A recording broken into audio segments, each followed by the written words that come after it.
All right, we are live. Welcome to Flip Connect Media, episode 13. We have Brent Daniels, Mr. TTP in the house. Brent Daniels is the creator of Advanced Wholesale Training. He runs TTP as well as a multi-million-dollar wholesaling business based out of Phoenix, Arizona. He's coached tons of people with a simple and effective strategy on how you can get on the phone and talk to motivated sellers. As a natural leader, Brent combines his passion for helping his students and his proactive, little sleep, high energy, doesn't want to wait around for business attitude, help you to make the most out of a wholesaling cash machine. Without further introduction, welcome on board, Brent. Hey everybody, I am Ben. Thank you very much. This is exciting. I'm excited to spend some time with you and your audience. It might have been weird there in the intro. I was just sharing this to the Wholesaling Inc page too, so they can all get some of this love as well. So yeah, I'm excited to be here, man. I'm excited. We were just talking. I'm excited to look at your board and see all those deals you're doing. I'm excited that you actually are making calls, getting deals, being proactive in your business, which I think is phenomenal. So yeah, man, let's rip and run on this thing. Let's provide some value. Let's get crazy. I don't know if people can comment on here or not, but if they can, bring it. Bring the noise. Yeah, we welcome all comments. If you guys want to jump on, we're here to help you grow. So let's hear about your start. Where did it all begin? And how'd you end up transitioning into wholesaling? Yeah, I love it, Ben. Here's the crazy thing, right? So I really think about this a lot because I think, we talk a lot. People in the wholesaling talk a lot. Like we're in this bubble and we think everybody knows what the hell wholesaling real estate is, but really nobody knows what it is. So I find it really an incredible question to find people's like genesis of how they found wholesaling. Because for me, I literally stumbled on it. I was a real estate agent for a while. I started seeing that there was opportunities going to doors of rundown houses in really good areas, right? So I'd knock on the door, I'd talk to the homeowner, see if they would consider an offer, and they wouldn't, right? So I'd just keep doing that until finally I knocked on one gal's door. She didn't want to sell her house, but she was the caretaker for the house down the street. And she gave me the phone number for the gal that lived in New York. It was a vacant house, but it had a bunch of stuff in it. It had all of her personal property in there. So I'm sitting there and I'm like, wait a second. I've got the phone number. I've got the contact information. I've got the address for this homeowner. Like, what am I doing in the heat of Phoenix knocking on doors? If I could just get phone numbers for these distressed properties, I could call them all day long and see if they would consider offers. So what happened is, getting into wholesaling, I locked up this property with my investor. I took it to an investor and I said, hey, if I can get you this deal, will you give me 3%? Because I was acting like a real estate agent. And he's like, oh, yeah, no problem, right? And so I lock up this deal. It's about to close. I look at the settlement statement. His company's not even on there, right? His company's not on the closing. I was like, what is this other company that's on the closing? And he's like, oh, I sold it. I go, how do you sell a property you don't even own yet? What are you talking about? He's like, no. I sold the contract. And I was like, what do you mean what? What does that even mean? And I looked down at the bottom. He had a $40,000 assignment fee that I just dropped into his lap because I had no idea what it was. I had no idea that you could lock up a property and you can sell your rights to purchase that property. It was just phenomenal. So the light bulb went off. It took a couple more deals. I lost $92,000 on assignment fees because I was getting juicy deals off the start. And then I figured it out. And then I just started doing it and started building up the business. And that was in 2013. That's awesome. Yep. I think a pattern that you see with a lot of ultra successful people is that they become a master at failure. They become so comfortable with failing that every single day they're trying to stretch their comfort zone and learn how to fail forward, because it's at the edge of that comfort zone that you experience the most growth, right? 100%. Well, and Ben, like literally, and I don't know if anybody watching this has been to my YouTube channel. If you just put in Brent Daniels real estate into YouTube, you can see it. But I just did a video, it's not out yet, but about exactly this. But what I talk about is that people are being too smart. They need to be dumb. You need to be stupid. Because what happens is when you get smart, when you're thinking all these things, we start hallucinating all these different things that are going to happen, right? Oh, the seller's going to be mad, or this person's going to be they're going to reject me, or this is going to go this way. They'll never take that offer. All these hallucinations. If you just go and just go dumb, first of all, don't think about making that call. Just make that call, right? If you're driving on the street, you see a rundown property, you got an app that you can get a phone number from it right then and there. Call them right there. If it's a for sale by owner, call them right there. You know what I mean? If it's a lead follow-up that is set for today, don't even think about it. Just call them. Be dumb. I think people are trying to be too intelligent, too perfect in this business. Right. And if you're starting out and new, the dumber you are, the better. I'm telling you, there is a power to being naive. That's good. That's really good. On the other side of your fear lies a promise, right? And with the animal brain, you know, our instinct is to like flee. You see opposition and you automatically want to run from your problems, or you run from, you know, different situations. But the quicker that you can bypass that, right, and just take the action, the quicker things fall into place, right? So 100%.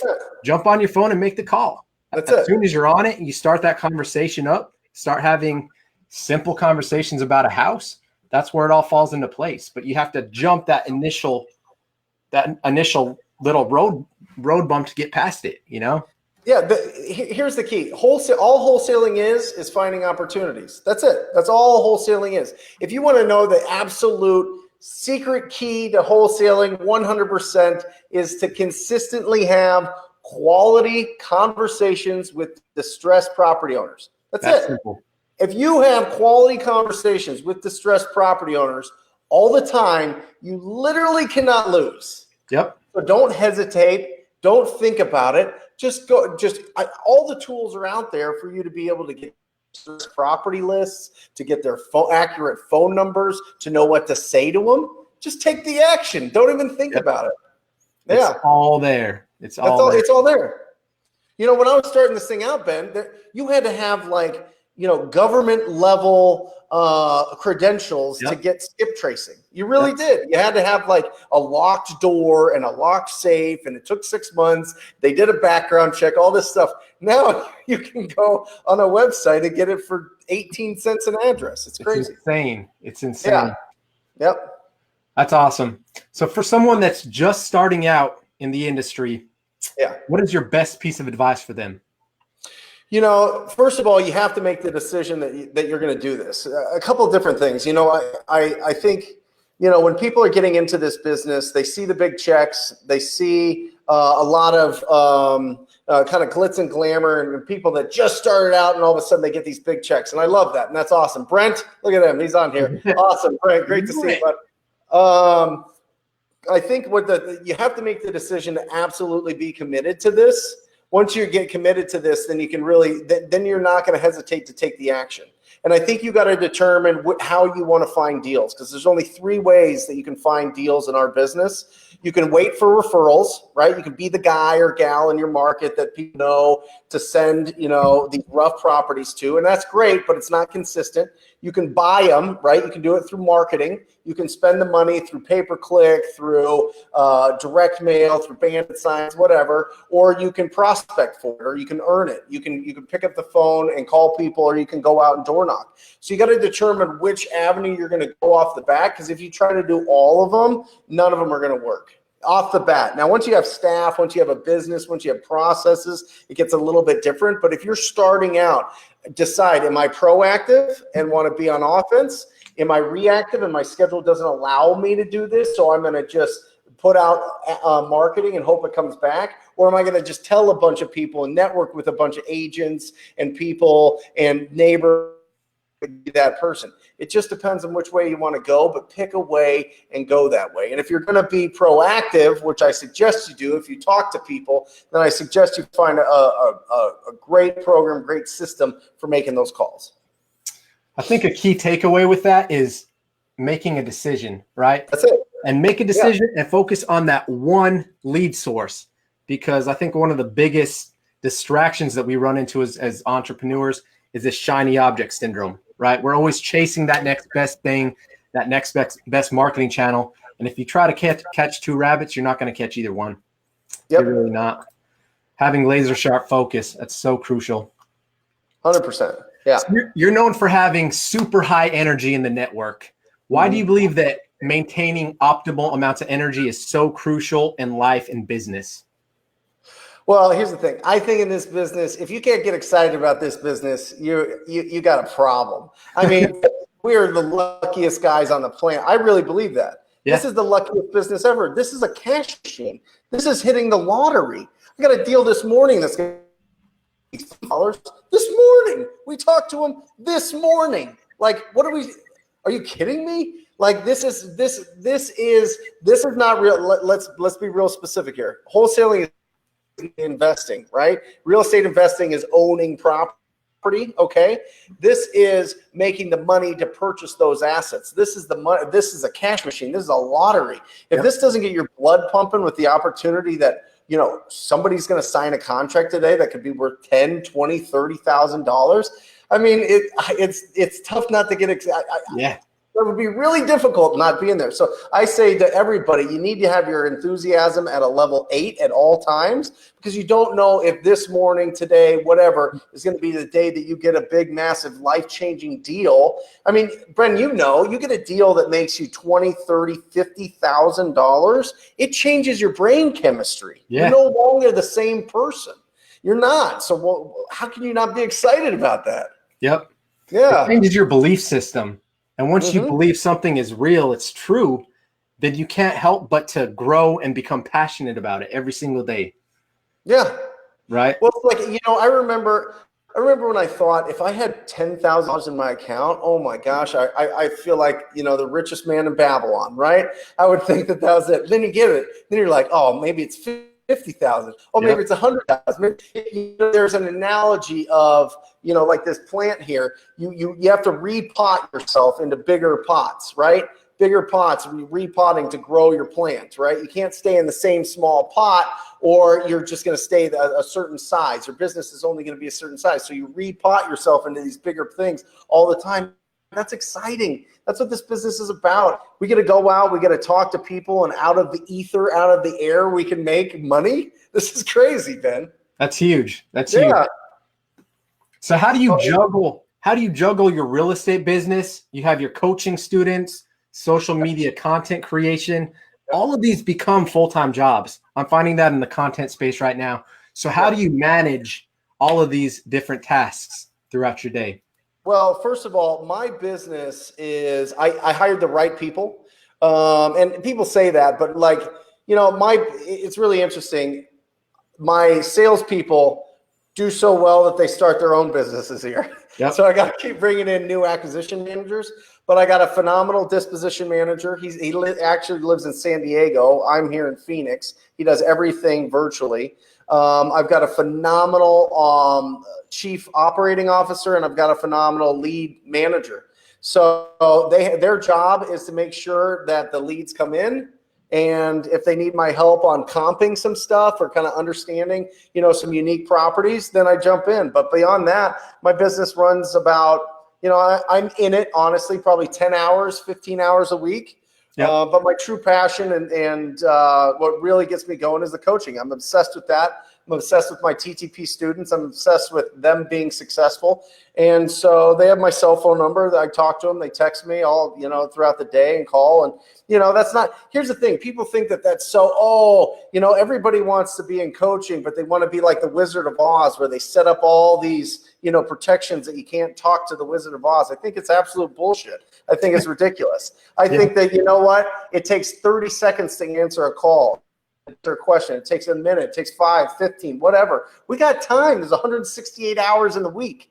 Yep. So the craziness of the schedule comes from the coaching side. You know, when it comes to creating stuff like this, Ben, or the YouTube channels or the podcast, I just time block it.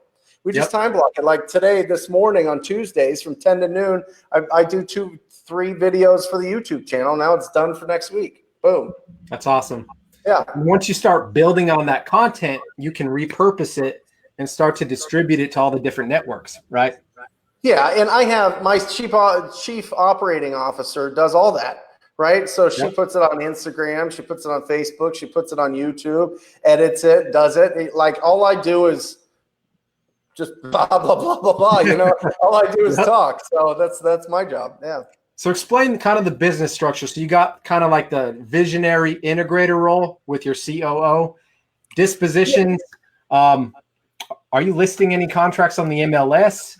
Are you blasting it out to your email list? How are you handling that? Yeah. No, not our MLS. Our MLS is real touchy with allowing that. They want a lot of paperwork, Sure. and it's just we've attempted it. The sellers just don't prefer a lot of signatures. You know what I mean? They want one signature. They want to be done with it, and they want to keep going, right? So typically, but we have a really robust. I mean, we've had years and years and years of building this up, refining it.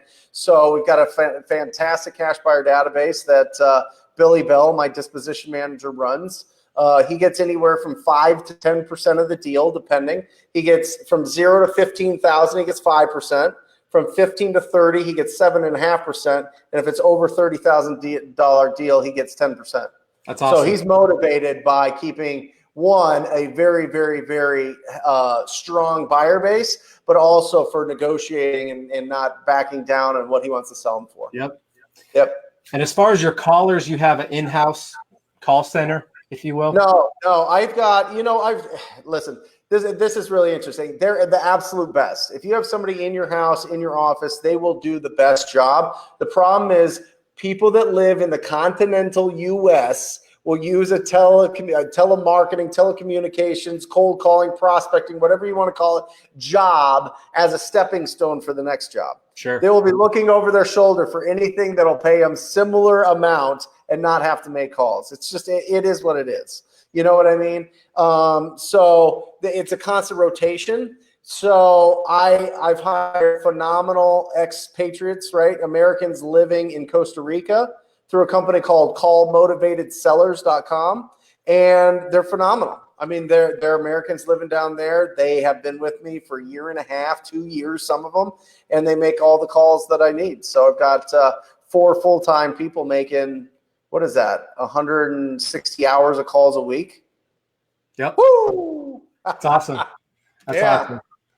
I've split tested the cold calling team on our end too. Started off because I was real lean on the budget.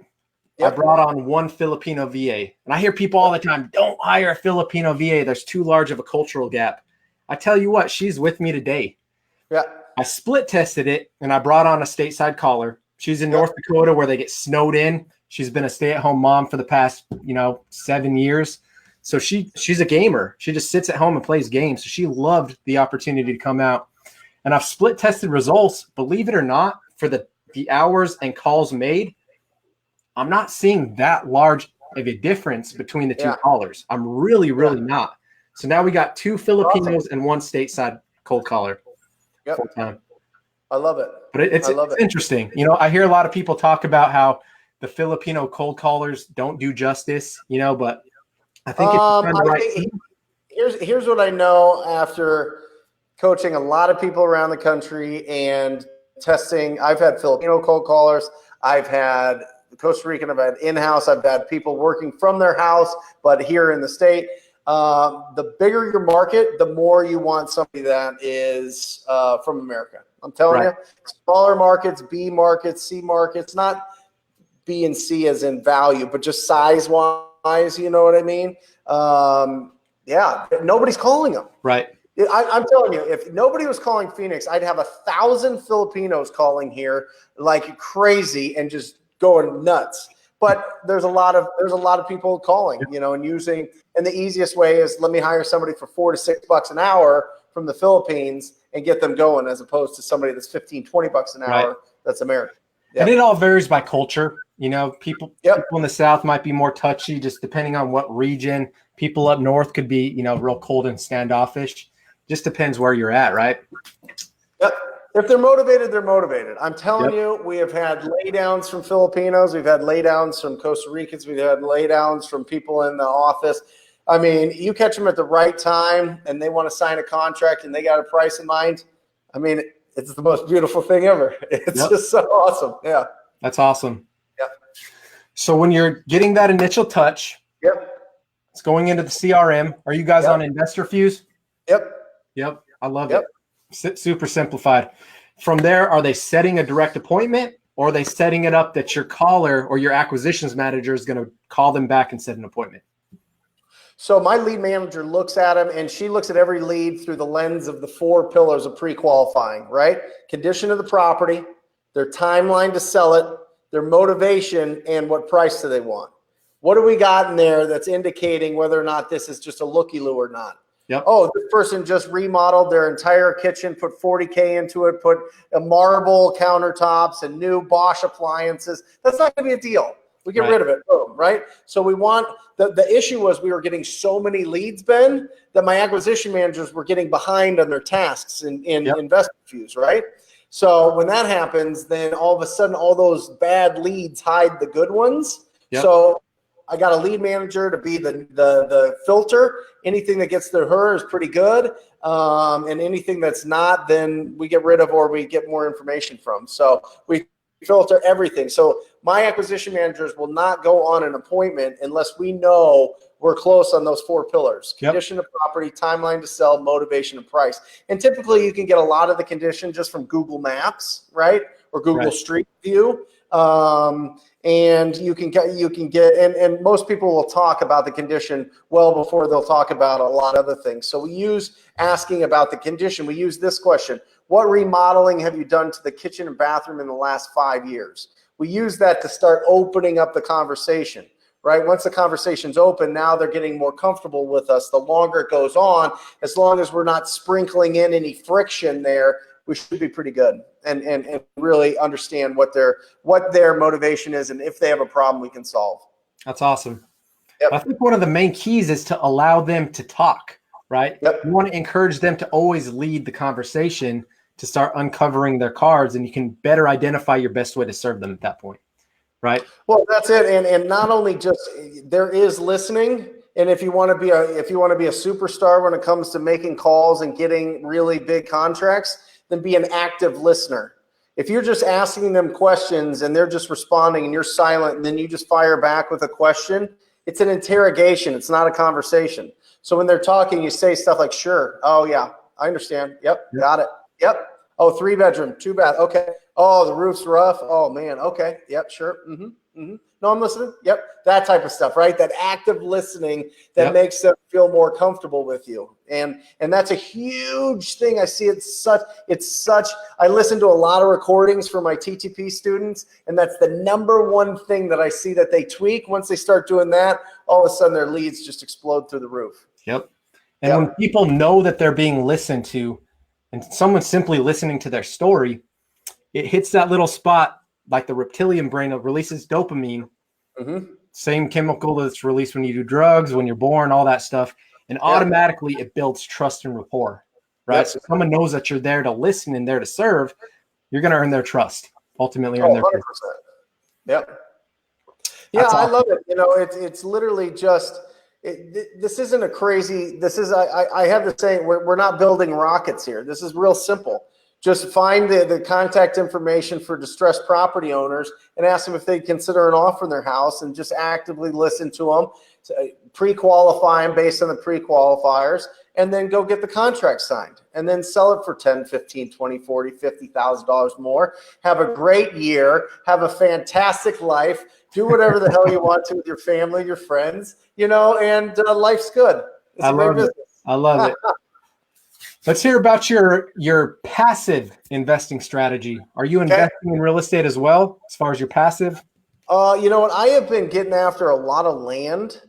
It's and it's a little bit, it's very untraditional, right? So you can do basically, instead of rent, you put notes on land, right? So you buy land for $500, you sell it for $3,000 on terms. With little down and monthly payments every month. So you become more of a bank than you do like a landlord. I mean, it's a lot less headache and everything. It's a little wild. I'm getting into it. I've bought like, I don't know, 300 acres or so.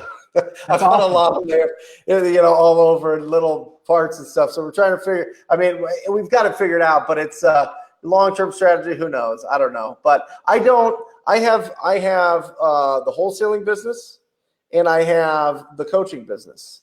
And rentals, don't be fooled, is a whole nother business.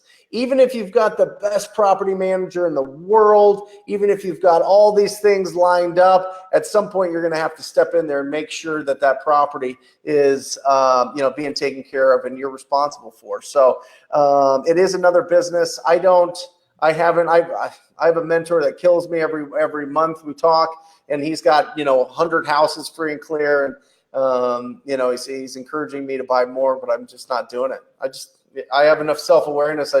It's not right now. Yeah. It's scary. It's scary. Well, the other thing is Phoenix is not a cash flow market. Phoenix is an equity and what is it? Not inflation. Appreciation, depreciation. Yeah. Appreciation market. Yes, exactly. So, the price points here versus the rents aren't fantastic. You buy something in some of these areas, you could buy something for 80, 100 grand and rent it for $1,200, $1,500.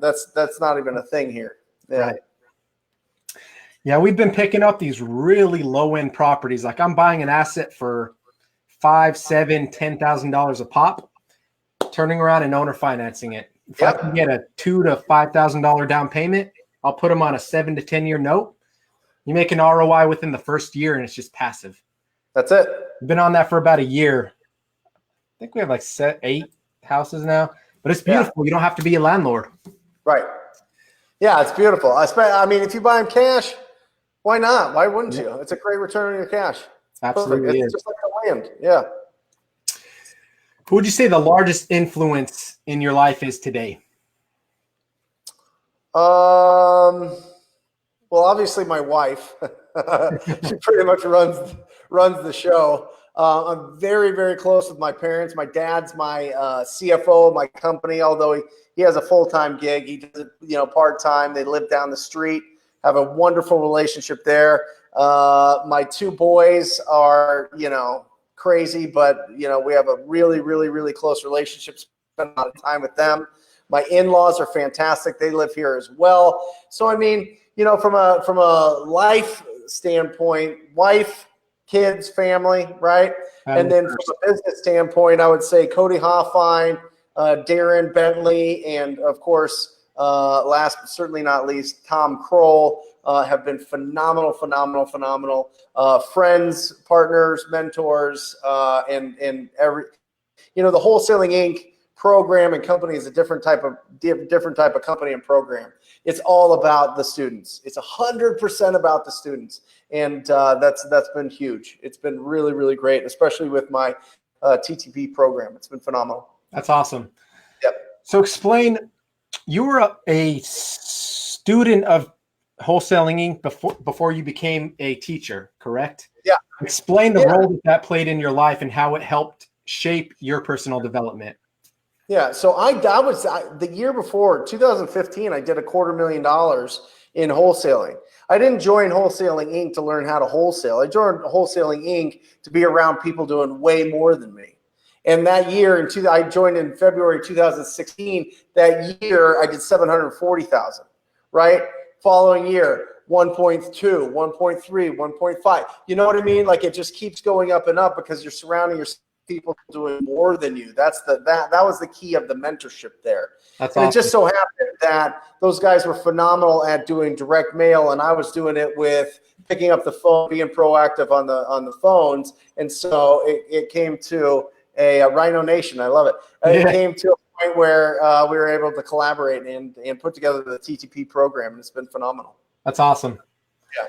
So I think, here's the thing. If you're thinking about mentorship, if you're thinking about, getting a mentor or whatever, we were kind of talking about this before we got live here, but if you're part of a group, if you're part of a mentorship that is successful, remember that whole thing that Jim Rohn talked about you're the culmination of the 5 people you spend the most time with.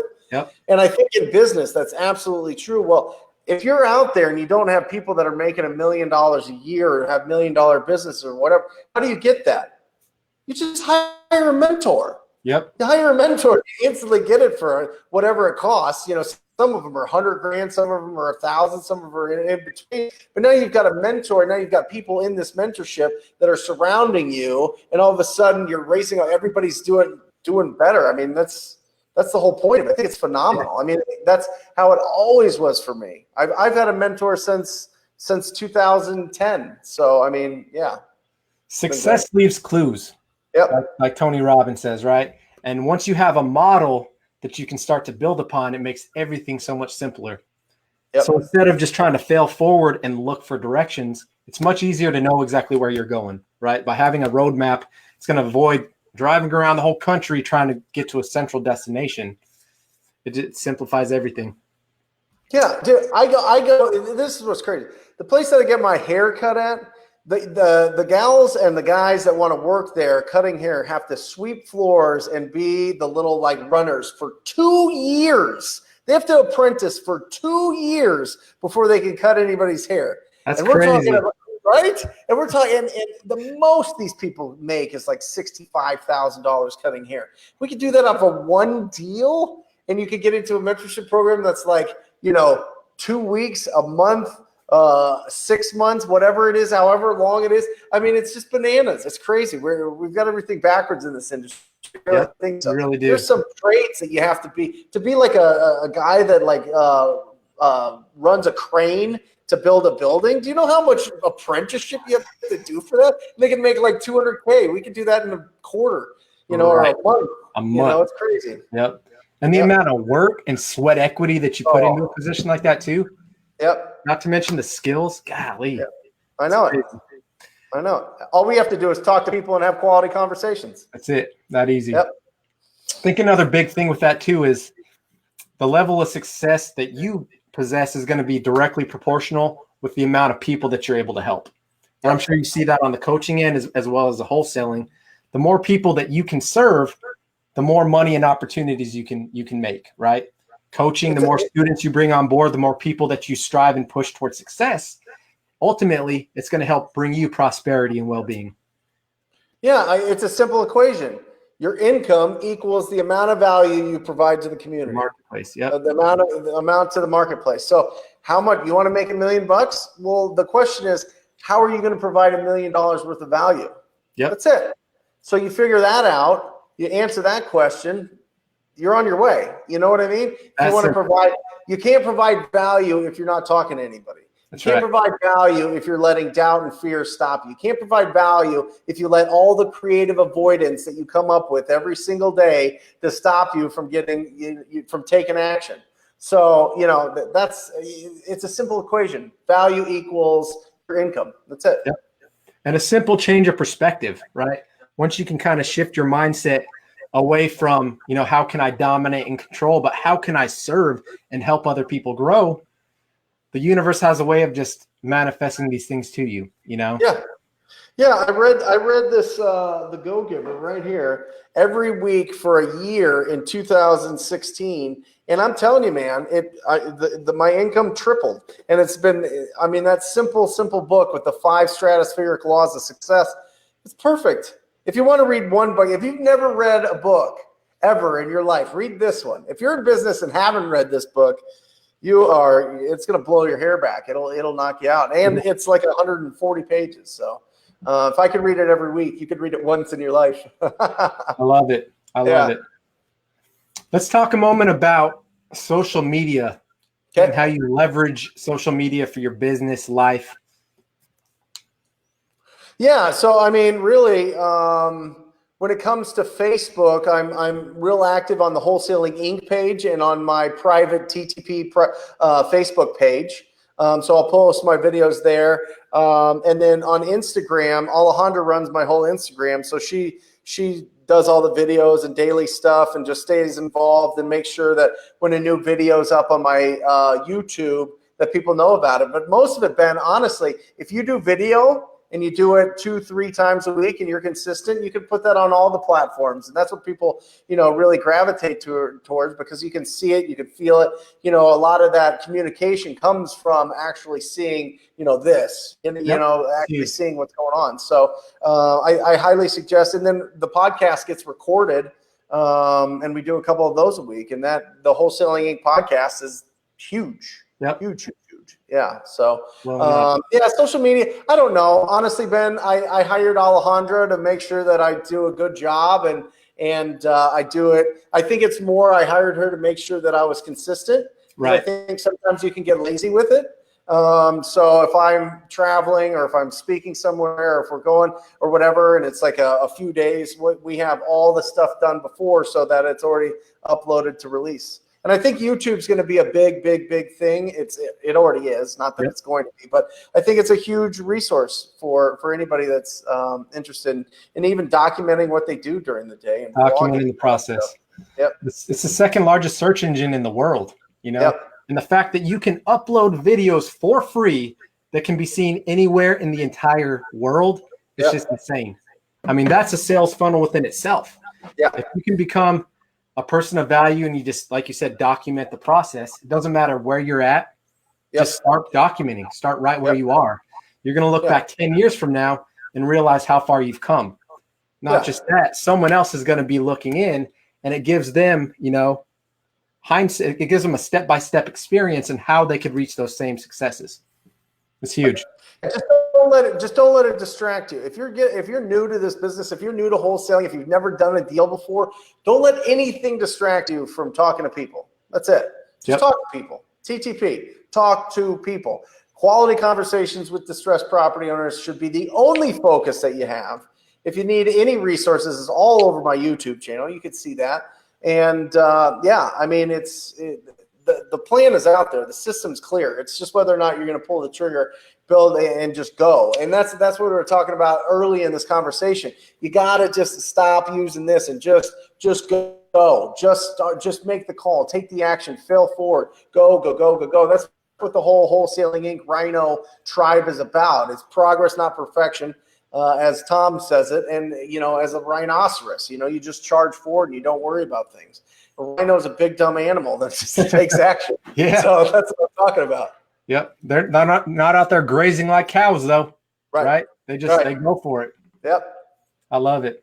Yep. What is your all-time favorite list to hit? Driving for dollars. Yeah. I love it. Yep, 100%. I mean, it's a no-brainer. Here's the thing. If the properties are run down, they have two choices. Either sink a bunch of capital or a bunch of investment, a bunch of money into that property, which most of the time they don't have, or they have to sell for cash to a cash buyer. That's their options. That's simple. You know what I mean? So at some point, they're going to come along. Now, next to that, I love multifamily, duplex, triplex, fourplexes owned by individuals, not by companies or trusts. And third, hottest right now is vacant land. Nobody's doing it. So we're just cleaning up. Yeah. You see a lot more land popping up now, though. Like you see conversations coming up with it. They're not making any more land. Yep. I've heard a lot of people talking out here about acquiring land to lease out to farmers that are wanting to grow hemp. Sure. Sure. Huge opportunity. I mean, who knows? I mean, I don't know if that's a smart strategy or if people are just thinking that that's the next gold rush or whatever it is. Right. But I mean, if you have a good strategy for land, I'm not even talking about owning it and leasing it and doing seller financing. I'm talking about wholesaling land. I'm telling you, people will give you land and you'll be like, what? And then you make a fortune on it. They're just big deals. Yeah. I guess you got to view it as an opportunist. You need to see opportunities where other people might miss it, right? You create anchor way low. Anchor way low with your land offers. Yep. Just low. You're not going to offend them the way that you would with a house, right? They're losing money on it every year that it's vacant, right? From property taxes, typically, unless they have something on there that's leasing it, like a car lot or a billboard or something. But for the most part, if it's just sitting there, it's just costing them money. And anchor low and see where they're at, get their bottom line. Now, a lot of people in town think that their property's worth 10 times what it is because somebody's going to build a skyscraper, which will never happen. But you'll find people that'll just give you the land. Yeah, it's incredible. What are your largest struggles? I know people talk about the wins a lot. everything going on, but what do you struggle with the most at this point in your life and your business? Leadership is always a struggle. Okay. Because I think here's the thing. You can be a killer on the phone. You could be killer at the closing table with the seller. You can be unbelievably like you can be making big chunks of money, but I think leadership is a whole different other skill, right? Whole different other skill that you need to have, because all of a sudden you're financially responsible for all the people that you have on your team, in your company, right? So I think just being able to grow leadership skills, being able to really understand that I work for them, they don't work for me, and to make sure that they are constantly winning. If your team's constantly winning, they'll stay with you. Yep. Or they'll start their own company like mine do. But you got to keep them constantly winning, and you got to deal with personalities, and you got to deal with infighting, or who gets this lead and that lead and all this other thing. You know what I mean? So I think just leadership skills off the bat are something that I think it takes a while. I really do think it takes a long time to really develop that and understand how to be the most efficient and effective there. I think the other thing is just figuring out what to do with the money. You know what I mean? Right. I don't know. I paid all. I think it's important to pay off all your debts, all of it. Mortgage, cars, student loans, whatever. Get all of that out of the way before you buy your Lambo, before you buy your Tesla, before you buy some Persian horse. I don't know, whatever you're financially, pay off all your debts, get rid of all that, so that you don't have any of that financial slavery. And then figuring out how to be smart with the funds that you do get, and being able to place them right, because everybody has a different idea for it. I think you need to have self-awareness to know where you want to put your money. Yeah, and I don't. Smart. I don't. So yeah, comes with surrounding yourself with the right people at that next leg in the journey, right? Yeah. You build your team, build your circle. You have your advisors, your accountants, all that stuff. You build your team. And when that next level is ready, right, when the student's ready, the teacher appears. Yep. That's when you start seeking it out. Love it. Smart. Yep. Cool. Well, we're getting pretty close here, man. I know you're an avid reader. Yeah. What are your favorite 3 books in this current moment? Rhythm of Life. Well, obviously, Go Giver for sure. Yep. Rhythm of Life. I don't think I have it here with me, but that one is absolutely unbelievable. And I think for business, this is a must-have. Versatile selling. This will teach you about the different personality types that people have and how they want to be communicated to with them in the sales cycle. Now, listen to me. That last book is super dry, like super duper dry. It is not entertaining at all, but you can see it's like all highlighted. Like it's just like the whole thing is pure gold. So those are top 3. I love Go for No. That's a phenomenal one. This is a great leadership book. If you're looking for something that's an easy read by Simon Sinek, it's a little Together is Better. It's like a little comic book type thing that has like some good stuff that's good to give to people. I mean, I got it all here, baby. I got Og Mandino. I've got whatever. So yeah, read. Read, because it's the plunger, right, Ben? It's the plunger. It plunges all the bad stuff out of your brain, all the negativity, all the other BS that gets thrown at us during the day. We can sit down for 20 minutes, 15 minutes, half hour, an hour a day, read a good, solid book that puts good ideas in our brain, and all that other stuff, all that other shit gets flushed out. So, it's a phenomenal resource for you, for anybody to use. Yeah. Yep. You'll find some of your best mentors in those books too. 100%. Yeah. 100%. Yeah. Yep. And you know what? You know what's crazy? A lot of these books, you can find the author's information and just email them. It's crazy. You know what I mean? Like I did a podcast with Bob Berg, who wrote The Go Giver. You know what I mean? That's just from reaching out. I mean, the people, oftentimes they need to promote something, and they're human beings. They're cool. Yep. You know what I mean? Don't be afraid to reach out to your favorite authors. Love it. What is the best way for people to find you online? Yeah, Brent Daniels Real Estate on YouTube. Check it out. It's a lot of fun, and people are just, you know, a lot of really great feedback. I hope you get a lot of value out of that. The Instagram, I think, is B Daniels TTP. You'll find it. Brent Daniels is on there. Put a bunch of good stuff there. And then if people are interested in joining the TTP program and having me mentor them personally, then it's just wholesalinginc.com/TTP. Check it out. It's got a bunch of testimonials. It tells you more about the program. You can check it out. And if you sign up, I'll be talking to you soon. So I love it. Yeah. Brent has tremendous value. This guy is a true go-giver, helping others learn, grow, and master their real estate business. So reach out to him. He's killing it. Yeah. Cool. Thanks, Ben. Yep.